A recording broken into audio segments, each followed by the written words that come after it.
ஆண்கள் கடுமையாக உழைக்கிறவங்க தான் நம்ம ஆட்கலாம். இல்லைன்னா கூட அந்த உதவி செய்யறது எண்ணம் நம்ம கட்சியாக கொண்டு தான் வந்து அது யாருக்கும் வராது. அதனால பொதுமக்கள் மத்தியில் பொதுமக்கள் நல்லா இருக்கிறாங்க, நலச்சங்கங்கள் இருக்குது. இப்ப நாம தான் தெரியல சோம்பேறி தரம் அட நாளை பார்த்துக்கலாம் நாளை பார்த்துக்கலாம். இந்த சோம்பேறி தரம் தான் நம்ம எதிர்பார்த்து இப்ப கடவுளா வரான்னு சொல்றீங்களா? இப்ப இளைஞர்கள் சேர்க்க நம்ம கட்சியெல்லாம் ஞாபகம் பண்ணலாம். நம்மளும் சில இளைஞர்கள் நண்பர்கள் சொல்லி கொடுத்தது சினிமா பாரு வாங்க, சினிமா பண்றத நடி ரசிக்கிறது நடி பார்த்து ரசி சினிமா தரப்படும். இன்னும் யோசிக்கிறீங்களா? ஒரு படத்துக்கு எவ்வளவு வாங்குறாங்க? 200 கோடி 250 கோடி வாங்குறான். சரி, ஒரு ரசிகர்கள் தான் இருக்கலாம், மன பிரியமா தான் இருக்கலாம். முதல்ல படம் ரிலீஸ் ஆகுதுல என்ன பண்ணலாம்? ஃப்ரீயா தான் கொடுக்கலாம். ஒரு டிக்கெட் 2000 உண்டா இல்லையா? ஒரு டிக்கெட் அவன் ரசிகருக்கு 2000 கொடுக்கலாம். இவெல்லாம் நாட்டை பாதுகாக்க முடியுமா?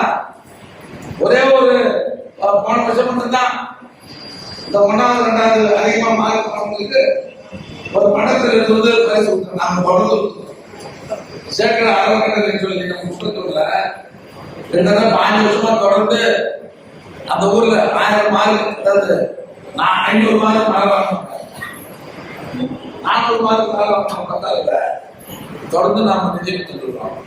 இல்ல எல்லா ஊரையும் நம்ம பேர் கொடுத்துருக்கோம். சும்மா ஒரே ஒரு பேருக்கு வராது. அவரு கட்சி ஆரம்பிக்கலாம் தெரிஞ்சு போச்சு. அதனால ஒரு மாசம் ஒரு வருஷத்துக்கு கொடுத்துருக்காரு. இல்ல ஜனங்களுக்கு தெரியும். அதனால தேர்தலுக்கு முன்பே எல்லாம் வருவான், அப்புறம் ஆளுநர் நான் சொல்ற வேலை மட்டும் செய்யுங்க. 2006 யார் செய்கிறாலும் இல்லையா நாம தான் செய்யணும். கட்சியாளர்கள் வந்து போக மாட்டாங்க. இப்ப நான் சொல்றேன்,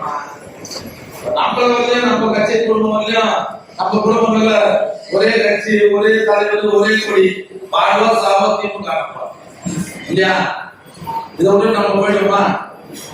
நம்ம குடும்பமா வரோம். மனவரனா பசங்க திமுக, சீராமணி சீராமணி பசங்க திமுக, சீனிவாசன் பசங்க திமுக இல்லையா? நம்ம குடும்பங்களை யாரும் போறது இல்லை. இது சேர்க்க போறோம். புது வரவுகள் ஒரு 30% சேர்க்கணும். அது முக்கியம்.